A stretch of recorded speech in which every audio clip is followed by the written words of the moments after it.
Good afternoon, my name is Tumi Tladi. Welcome to my YouTube channel.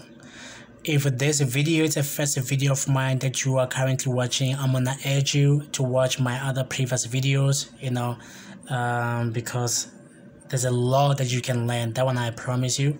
And by end of this video, I'm sure you're gonna want to like, leave a comment, subscribe, and then tell your fellow developers, tell anybody about the goodness of this YouTube channel. Okay, so we're still busy with our mini series called Web API, where this is the roadmap that in a previous video we covered validators, particularly looking at different validations. So we should mark this as done. And then I don't want to do dependency injection yet, but I want to do installers. So let's do this.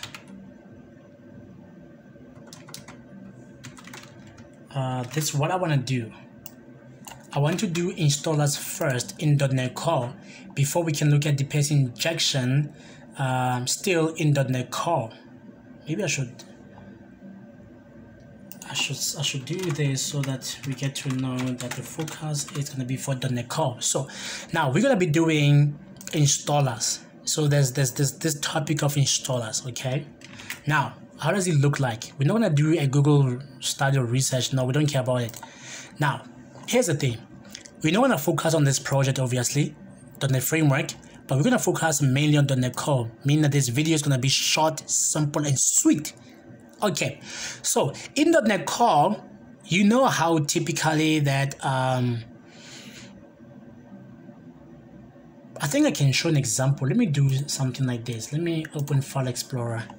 Maybe I can show an example of this file called Startup, but in one of the old projects before I became smarter with, I think, .NET Core. There is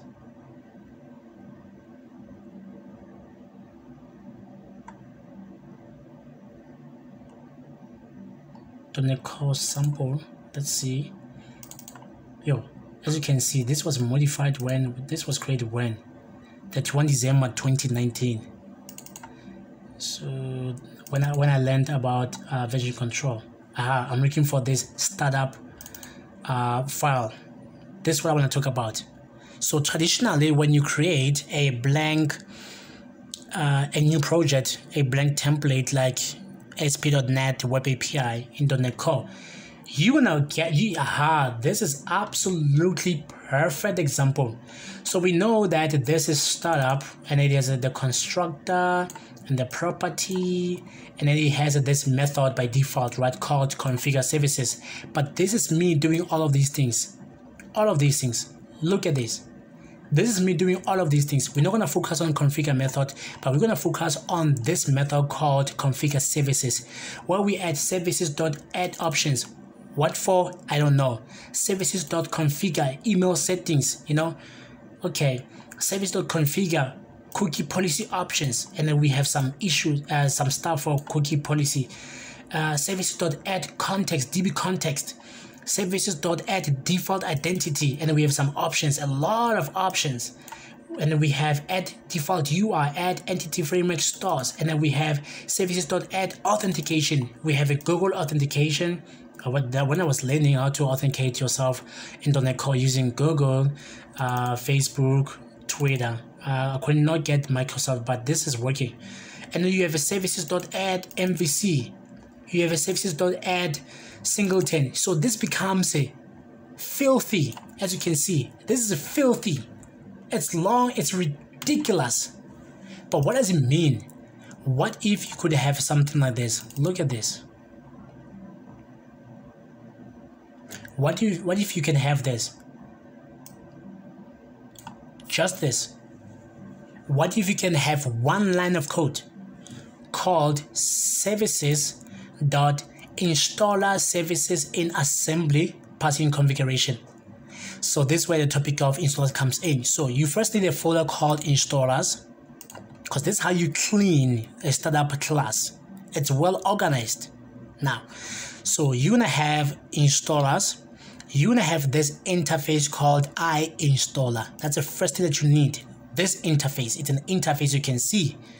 So this interface has a method that returns a void installer services that takes in iService collection services and iConfiguration configuration. This is the same thing that we see here. The first one there is iService collection services and then iConfiguration configuration. So I decided to pass them in this method, right? So that's the first thing. The second thing that you need this class called installer extension. That's the second thing, it's a must. This way, do it this way. So this is a public static class installer extension. This is where now I'm like, listen, do you see these guys? We're gonna make use of them. Anybody that's requesting the services and configuration, you need to give access to them, okay? Via installers, type of startup, assembly, exported types where. Now I'm gonna say type of Installer, the one we just took a look at, and then is assignable from X, and if not X is interface, and if not X is abstract. You're gonna select that, you're gonna activate, you're gonna create instance out of the activator, you're gonna cast that Installer to a list. So it's gonna get you all the installers, meaning that it's gonna get you all of these guys. That's why they're called installers. And then installers for each installer, such as installer service, where I pass in, you see that service and configuration that comes in. Now, the third thing, obviously, we looked at the auto mapper installer. This is how it gets to utilize that iInstaller. So we have to implement iInstaller. Obviously, we'll get this method. And what we have to do, we just have to say, listen, services.add automapper. That's it. And then here I do stuff for automapper. That's it. Now look at SwaggerInstaller. SwaggerInstaller, it implements that interface iInstaller. We have the method, and I'll just say services dot what add Swagger gen options, such as options.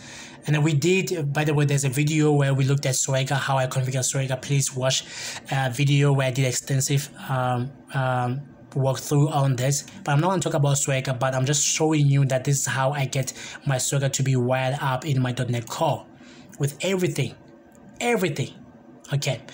And then let's go to MVCInstaller. Now MVCInstaller, it's called MVC for a reason.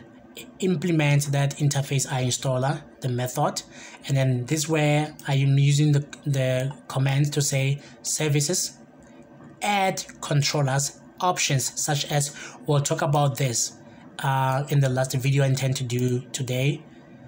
Looking for this, which is validation filters. We'll talk about this line number 16, but stay tuned for that.